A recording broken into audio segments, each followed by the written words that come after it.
Hey guys, what's going on? It's me, Jay. I'm here to do another video. Talk briefly about the Cardi B show, the Little Miss Drama tour that I attended. I attended night two, March 26, 2026. It was my first concert my mother and I went to, and it was a blast, guys. It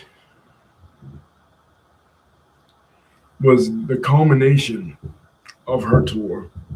She hit several different cities, starting like she started the tour for the album, going to Saudi Arabia. Remember that? You know, the first artist, Western artist, one of the first Western artists to really go to an Arab country. Especially one that's strict as Saudi Arabia. And then she went to other cities. Then she hit her hometown of New York City. Uh, you know, and it started off like she came late, so like we were actually just sitting there waiting, and the DJ was just playing other old music, TLC, No Scrubs, Keisha Cole, a whole bunch of shit, like for like almost like an hour and a half. And then finally, like in the big screen, we had pretty good seats. We're in the B section. And the big screen came out. Her advertisement, talking about her hair growth product, that she has out now, which I saw on Threads and Instagram, the night before. We went, a lot of girls were raving about the hair care product and the perfume. We got a few free samples ourselves. It was pretty good as far as accommodating, people in wheelchairs. We went to, prior to that, we went to Smash Burgers. But as the concert started across the street, you know, being that she was an hour there late, she performed, a lot of the new songs. Uh, Careful was the second one that she performed. She went all around the stage, and then she performed bongos. When she performed bongos, that's when she brought out the bongos, the bongo drums, and all the country flags: Jamaica, Puerto Rico, Belize, Trinidad, Dominican Republic.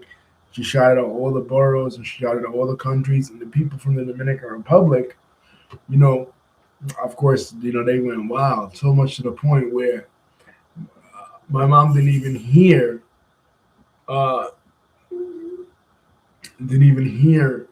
say, weren't all about Dominicans because they were so loud. Because it was a really homecoming for her because of her humble beginnings. Here was she was a woman that she started off on social media. And that's when she started really, her fame. And then she went from there to love and hip hop. And then from there to a rap career with the Invasion of Privacy album, in 2018. Bodak Yellow blew up. And I remember it because Taylor Swift around that same time had dropped, like, I think 1989 or one of those albums around that time. And people were expecting, Taylor Swift to do all these big numbers.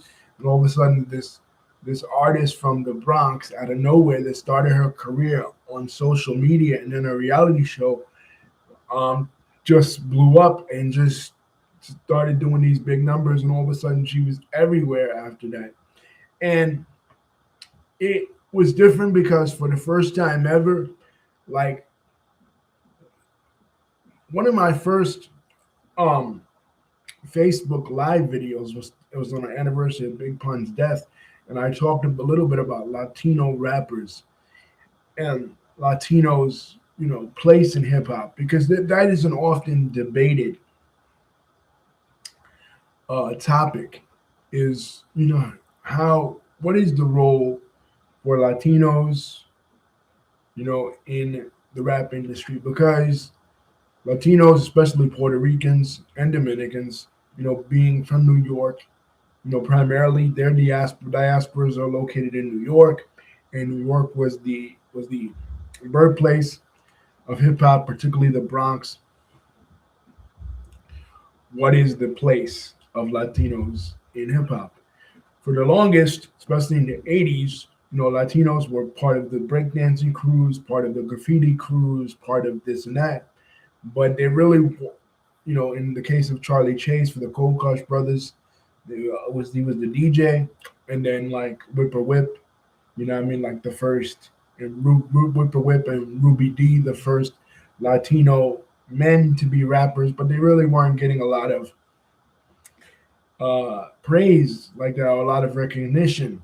So then we moved like to the '90s, and then like by the time the '90s come around, Latino, I mean, hip hop, goes out west, and there's a huge Mexican American community, Chicano community out there out west.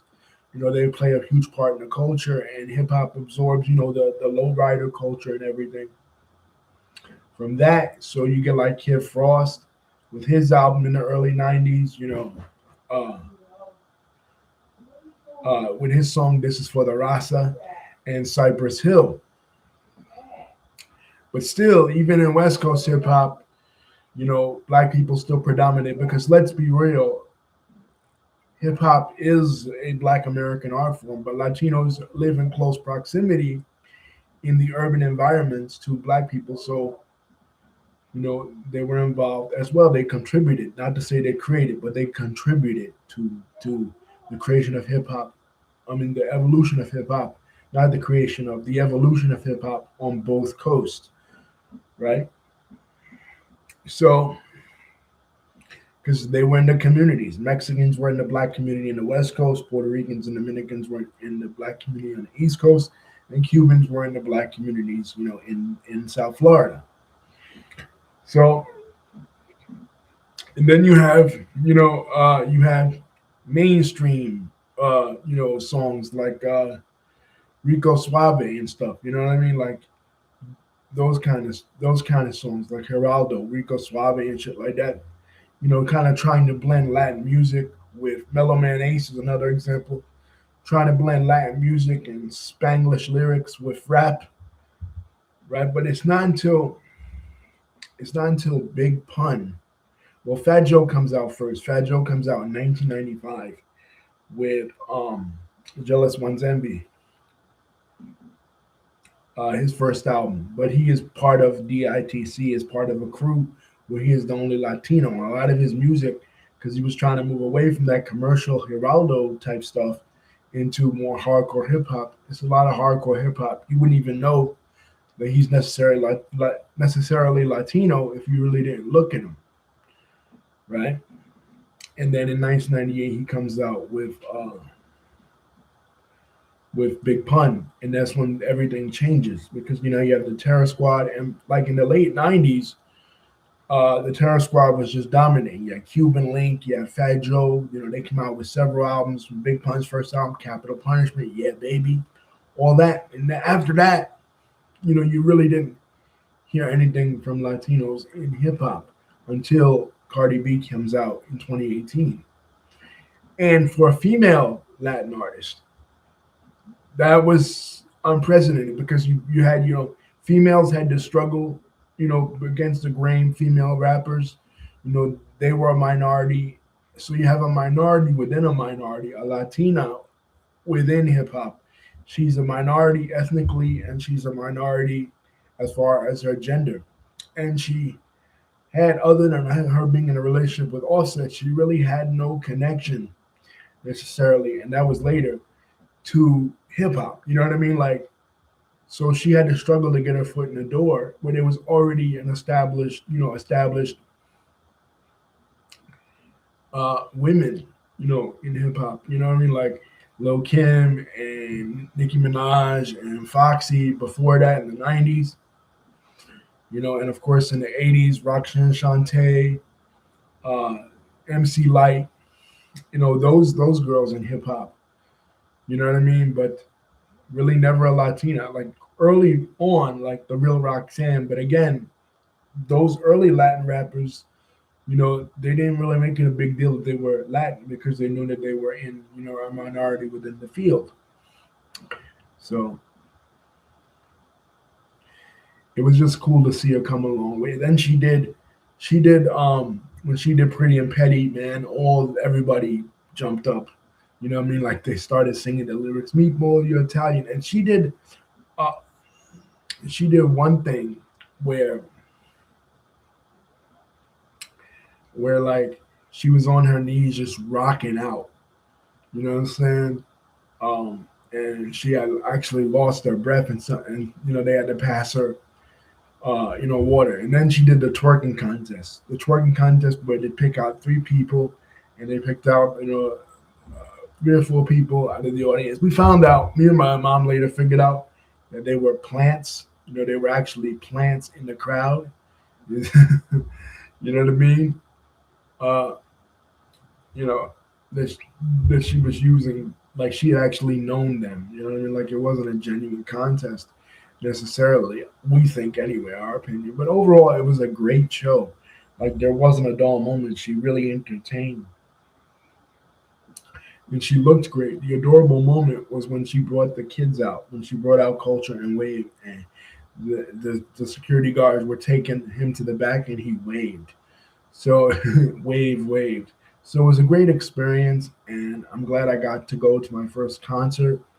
Of an artist who like, while I'm not the biggest necessarily fan, wasn't the biggest necessarily fan of Cardi, as somebody that I've watched from day one when she was here on YouTube. So it's kind of like how I feel about Candace Owens, politically, is that I've watched her grow and evolve, from being just a YouTuber, being on social media, to being on Love and Hip Hop, and then being this mega big star, breaking down barriers in the way that she did.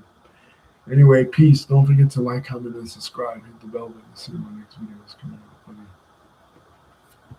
And I give it an A+ this content.